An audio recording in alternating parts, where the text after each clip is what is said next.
오늘 함께 큐티할 본문 고린도전서 11장 17절에서 26절까지의 말씀입니다. 내가 명하는 이 일에 너희를 칭찬하지 아니하나니 이는 너희의 모임이 유익이 못되고 도리어 해로움이라. 먼저 너희가 교회에 모일 때에 너희 중에 분쟁이 있다함을 듣고 어느 정도 믿거니와 너희 중에 파당이 있어야 너희 중에 옳다 인정함을 받은 자들이 나타나게 되리라. 그런즉 너희가 함께 모여서 주의 만찬을 먹을 수 없으니 이는 먹을 때에 각각 자기의 만찬을 먼저 갖다 먹으므로 어떤 사람은 시장하고 어떤 사람은 취함이라. 너희가 먹고 마실 집이 없느냐? 너희가 하나님의 교회를 업신여기고 빈궁한 자들을 부끄럽게 하느냐? 내가 너희에게 무슨 말을 하랴?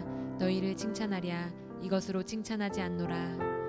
내가 너희에게 전한 것은 주께 받은 것이니 곧 주 예수께서 잡히시던 밤에 떡을 가지사 축사하시고 떼어 이르시되 이것은 너희를 위하는 내 몸이니 이것을 행하여 나를 기념하라 하시고 식후에 또한 그와 같이 잔을 가지시고 이르시되 이 잔은 내 피로 세운 새 언약이니 이것을 행하여 마실 때마다 나를 기념하라 하셨으니 너희가 이 떡을 먹으며 이 잔을 마실 때마다 주의 죽으심을 그가 오실 때까지 전하는 것이니라.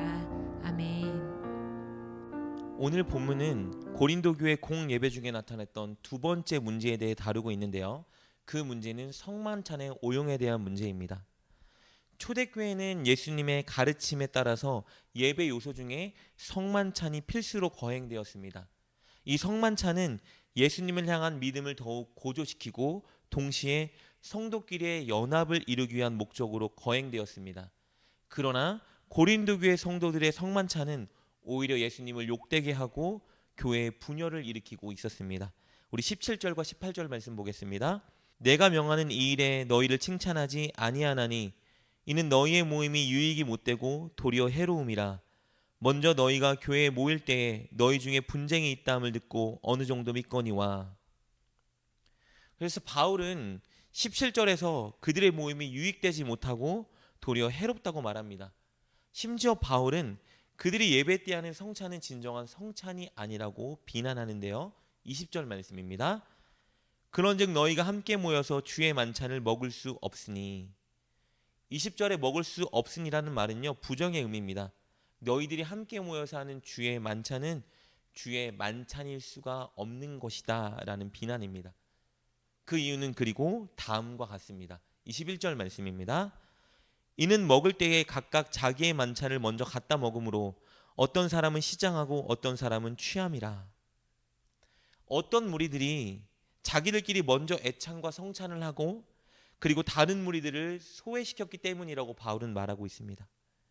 당시에는요, 오늘 시대처럼 공식적인 교회라고 불리는 예배당 건물이 없었습니다. 그래서 성도들은 교인들 중에 부유하고 사회적으로 지위가 있는 사람의 집에 모여 예배를 드렸습니다. 쉽게 말하면 가정교회인데요. 여럿이 모이려면 규모가 커야 했겠죠. 그래서 보통은 잘 사는 부유한 교인 집에 가서 예배를 드렸습니다.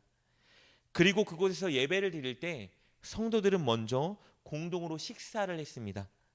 이 식사를 보통 애찬이라고 부르는데요. 성도들이 함께 모여 은혜를 나누고 연합하기 위해서 가졌던 식사입니다. 조금은 다르지만 꼭 예를 들어야 한다면 오늘날 우리가 주일 예배 후에 함께하는 식사 같은 것이라고 할 수 있겠죠.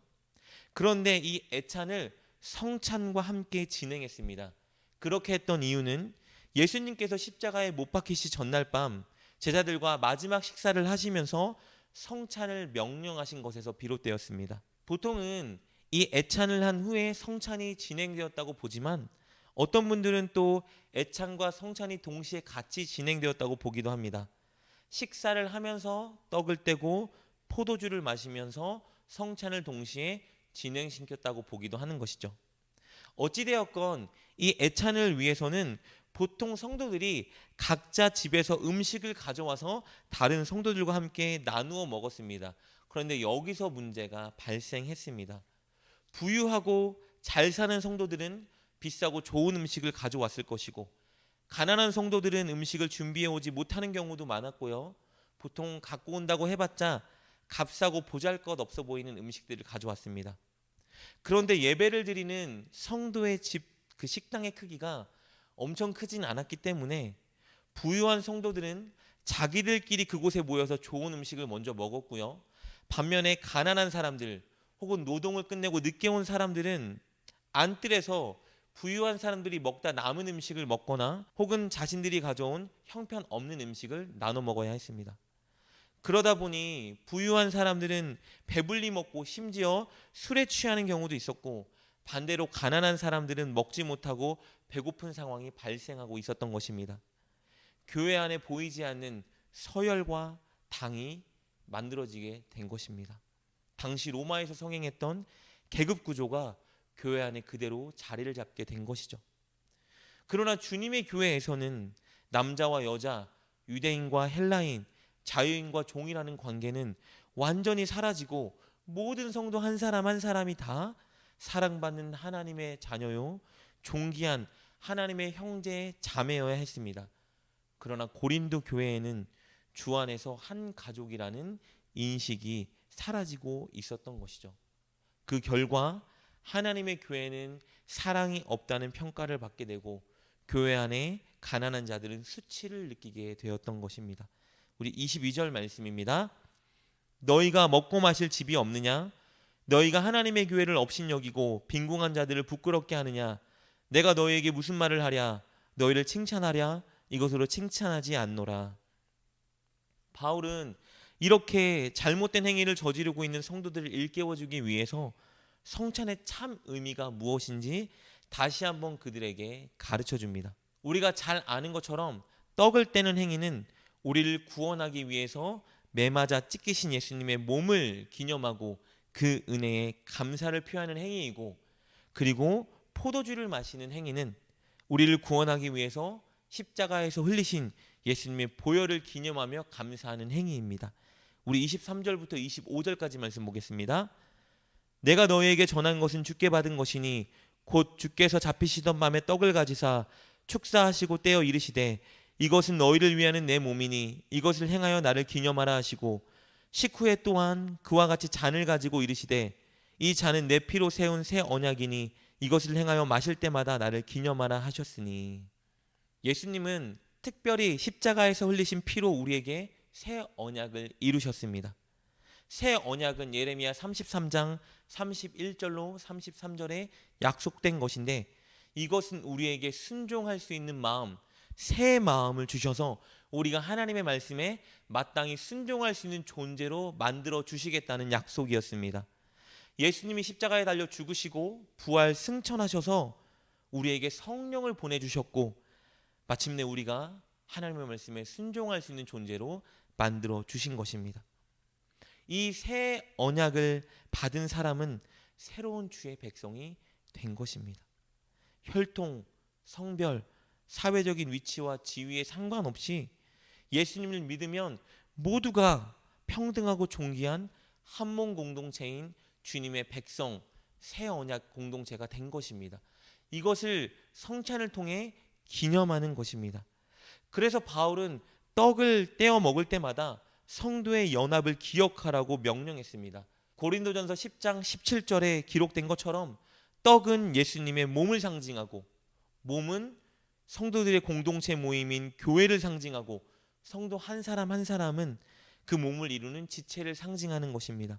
그러니 성찬 시에 떡을 뗄 때마다 모든 성도가 한몸 공동체라는 것을 기억하고 서로를 섬기고 사랑하기 위해 결단해야 하는 것입니다.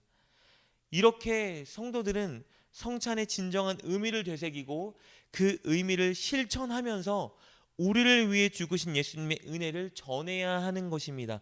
그것이 성찬의 진정한 목적인 것이죠. 26절 말씀입니다. 너희가 이 떡을 먹으며 이 잔을 마실 때마다 주의 죽으심을 그가 오실 때까지 전하는 것이니라. 사랑하는 여러분, 성찬은 예수님의 명령이었습니다. 그러나 우리 시대의 상황과 형편상 예배마다 성찬을 진행하지 못하고 있습니다. 그렇다면 우리는 어떻게 해야 될까? 바로 이 성찬의 의미를 예배 시간마다 기억하고 되새기고 실천하면 되는 것입니다.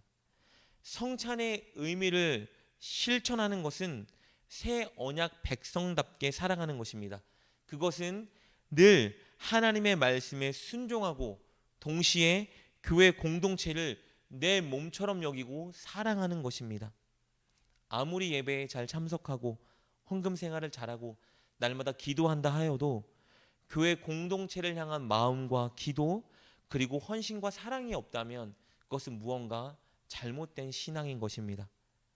여러분 마음에 예수님을 향한 감사와 순종 그리고 더불어 교회 성도 한 사람 한 사람을 향한 관심과 사랑이 회복되길 주님의 이름으로 축복합니다. 그것을 위해서 성도들을 위해 늘 기도하시고 연락하시고 식사 나눔의 시간을 가져보시고 또 최선을 다해 섬겨보십시오. 그것이 구원받은 새 언약 백성다운 삶입니다. 꼭 새 언약 백성답게 그것을 실천하는 여러분 되시길 주님의 이름으로 축복합니다. 기도하겠습니다. 하나님, 우리가 새 언약 백성답게 살아가며 주님의 십자가 사랑과 은혜를 전하게 하여 주옵소서. 늘 주님의 대속의 은혜에 감사하며 주님 말씀에 순종하게 하시고 그리고 교회 성도들을 향한 관심과 사랑을 회복하여 날마다 실제적으로 성도들을 섬기게 하여 주옵소서. 그렇게 새 언약 백성답게 살아가는 우리가 되게 하여 주옵소서. 예수님의 이름으로 기도드립니다. 아멘. 오늘 말씀을 통해 깨닫고 결단한 것은 무엇입니까? 그것을 붙들고 하나님께 기도합시다. 그리고 그렇게 실천하며 하루를 살아가는 여러분 되시길 주님의 이름으로 축복합니다.